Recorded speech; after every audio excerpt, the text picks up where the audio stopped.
Hi ஒருவன் 12th எக்கனாமிக்ஸ்க்கு 90க்கு 90 அடிக்குன்னா இந்த போர்டில் இருக்க கொஸ்டின்ஸ் எல்லாம் படிச்சிங்கன்னா போதும். 2 மார்க் 3 மார்க் 5 மார்க். அதுக்கு முன்னாடி நம்ம சேனல் புதுசாக பார்த்துருப்பீங்கன்னு நினைக்கிறேன். ஆர்ட்ஸ் அண்ட் சயின்ஸ் உங்களுடைய காமர்ஸ் எக்ஸாம் எப்படி வந்துச்சுங்கிறது எனக்கு கமெண்ட் பாக்ஸில் கமெண்ட் பண்ணுங்கள். நம்ம சொன்ன கொஸ்டின்ஸ் எல்லாம் வந்துச்சுன்னா லைக் பண்ணுங்கள். அண்ட் லைக் பண்ணால் தான் இந்த வீடியோ போய் சேரும். காமர்ஸ் ஒரு கஷ்டம்னா எக்கனாமிக்ஸ் வந்து அதுக்கு மேலே கஷ்டம் அப்படின்னு நினைக்கிறவங்க நிறைய பேர் இருக்காங்க. டயக்ராம்ஸ், அந்த கிராஃப்ஸு, அப்புறம் இந்த பாயிண்ட்ஸ் எல்லாம் மேக் பண்ணுறது ரொம்ப கஷ்டமாக இருக்கும் சார், அப்படியே எழுதுனா தான் மார்க் போடுவாங்க, நிறைய விஷயங்கள் இருக்குது.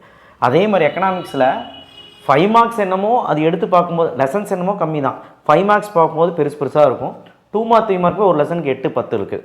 சரி, இதை நினச்சி நீங்கள் பயப்பட வேண்டாம். எக்கனாமிக்ஸ் தான் ஈஸியாக வரும் காமர்ஸை விட.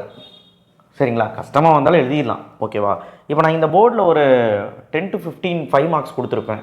ஏன்னா 8 சாப்டர் நமக்கு. ஸோ அதனால் அந்த 5 மார்க் வந்துடும். லெசனுக்குன்னு ஒரு 2-3 5 மார்க் வந்துடும். சரியா? ஸோ ஈஸியான 5 மார்க் தான் எல்லாமே. அண்ட் டயக்ராம் இருந்தால் டயக்ராமை ரெப்ரசன்ட் பண்ணி அந்த கிராஃபை போட்டு அந்த கிராஃபில் என்ன நடக்குதுன்னு மீனிங்ஃபுல்லாக படி. அப்போ தான் ஈஸியாக இருக்கும். ரொம்ப மனப்பாடம் பண்ணினா எக்கனாமிக்ஸ் மண்டையில் ஏறாது. ஓகேவா? ஸோ பாயிண்ட்ஸ் இருந்தால் 5 பாயிண்ட் இருந்தால் 5 பாயிண்ட் நீட்டாக அது ப்ரெசென்ட் பண்ணு. சைட் ஹெட்டிங் கொஸ்டின் இருந்தால் சைட் ஹெட்டிங் போட்டு நீட்டாக ப்ரெசென்ட் பண்ணு. அவ்வளோதான். ஸோ 5 மார்க்ஸ் ஃபஸ்ட்டு முடிச்சுட்டு 2 மார்க் 3 மார்க் சொல்கிறேன். வீடியோ ஸ்கிப் பண்ணாமல் பாரு. 5 மார்க் வந்து ஸ்கோப் ஆஃப் மேக்ரோ எக்கனாமிக்ஸு. 35வது கேள்வி புக் பேக்கில். 37வது கேள்வி ஃபியூச்சர்ஸ் ஆஃப் கேபிட்டலிசம், செக்யூரிசம், மிக்சடிசம். இந்த 3 கம்பேரிசன் கண்டிப்பாக கேட்பாங்க. இது வந்து பார்த்திங்கன்னா 5 மார்க்கில் உங்களுடைய தமிழ் மீடியம் இருந்தீங்கன்னா இந்த புக் பேக் நம்பர் நோட் பண்ணிக்கோங்க. சாப்டர் 2ல் various method of estimation of national income important question. Importance of national income அது ஈஸி தான். Importance of social accounting easy தான். சாப்டர் 3ல் சேஸ் லா படிச்சிடலாம். ஏடிஎஃப், ஏஎஸ்எஃப் படிச்சிடலாம். கிளாசிக்கல் அண்ட் கீனிசம் கண்டிப்பாக வரும். 35, 36, 37. ஸோ 3 சாப்டருமே ஃபஸ்ட் மிட்டமுக்கே படிச்சிருப்பீங்க. சாப்டர் 4 வந்து பார்த்தீங்கன்னா Keynesism, psychological theory, working of multiplier. இது கொஞ்சம் ஒரு மாதிரி தான் இருக்கும், ஆனால் நீங்கள் கரெக்டாக படிச்சுக்கணும். எம்இசி, எம்இஐ ரொம்ப ரொம்ப இம்பார்ட்டன்ட். ஓகே, இதான்.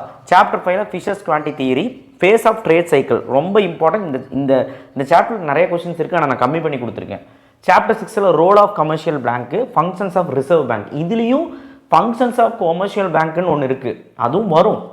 பட் ஆனால் அதை கொடுக்கல. நான் ரொம்ப அதிகமாக 8th சாப்டர்லாம் இருக்குன்னு கொடுக்கல. முடிஞ்சால் நல்லா படிச்சுக்கோங்க. சாப்டர் 7 நிறைய இருக்கும். இன்டர்னல் இன்டர்நேஷனல் ட்ரேடு கண்டிப்பாக வரும்.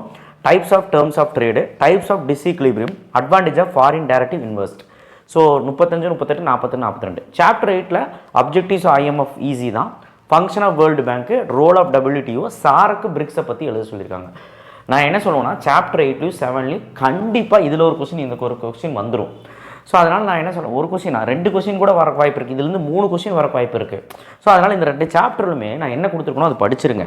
அதனால தான் சாப்டர் 8ல் காம்ப்ரமைஸே பண்ணாமல் அப்படியே கொடுத்துருக்கேன். ஓகே, ஸோ உங்களால் 7 5 மார்க் எழுத முடியும். அடுத்தது சாப்டர் 1 2 மார்க் 3 மார்க்கில் ஃபஸ்ட்டு நீ வந்து எக்கனாமிக்ஸ் வந்து சாப்டர் வைஸாக போகிறவன் போய்க்கும். ஆனால் மீடியமாக படிக்கிறவன், படிக்க முடியாதவன் ஃபஸ்ட் நீ என்ன பண்ணுறேன்னா 5 மார்க்கை முடிச்சுட்டு சாப்டர் வைஸாக போ. நான் ஏன் சொல்கிறேன் அப்படின்னா எக்கனாமிக்ஸ் 3 நாள் டைம் இருக்குது. ஸோ கம்ப்யூட்டர் அப்ளிகேஷன்காரனுக்கு தான் அந்த ஒரு நாள் தான் டைம் இருக்குது. இப்போ எக்கனாமிக்ஸ் அந்த 3 நாள் டைம் இருக்குது. ஸோ அதனால் தாராளமாக 3 நாளில் நீங்கள் வந்து சூப்பராக படிக்கலாம். ஸோ அப்போ சாப்டர் 1ல் நீங்கள் இவ்வளோ கொஸ்டின்ஸ் இருக்குன்னு எல்லாம் பேசிக் டெஃபினிஷன் டீட்டெயில் படித்தாலே இதை எழுதிடலாம். சாப்டர் 2ல் பார்ட் பினா 2 மார்க்கு, பார்ட் சினா 3 மார்க்ப்பா. புக் பேக் எடுத்து நோட் பண்ணிக்கோங்க. சாப்டர் 3லையும் நிறையா கொடுத்துருப்பேன். கம்மி தான் இதில். சாப்டர் 4ல் கம்மி தான், 2 மார்க் தான் அதிகமாக கொடுத்துருப்பேன். ஓகே, ஸோ அடுத்து சாப்டர் 5 இதில் வந்து 35வது கொஸ்டினும் படிச்சுக்கோங்க. சாப்டர் 4ல். சாப்டர் 5ல் 2 மார்க்கு 3 மார்க் கொடுத்துருக்கேன். சாப்டர் 6லையுமே கொடுத்துருக்கேன். சாப்டர் 7லையும் கொடுத்துருக்கேன். சாப்டர் 8லேயும் கொடுத்துருக்கேன். சார் நிறையா இருக்குது சார்.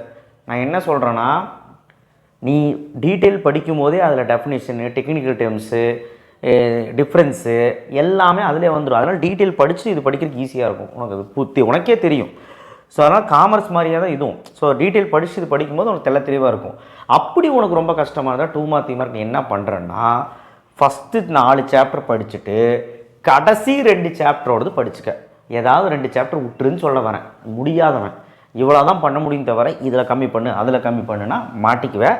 அப்புறம் கொஸ்டின்ஸ் நான் சொன்னது அப்புறம் வராமல் போயிடும். நான் அதனால தான் என்ன வருமோ அதை நான் கொடுத்து வச்சுருக்கிறேன். ஸோ நல்லபடியாக படிங்க, டைம் இருக்குது. ஸோ அதனால் நல்லா ப்ரெசென்ட் பண்ணலாம்.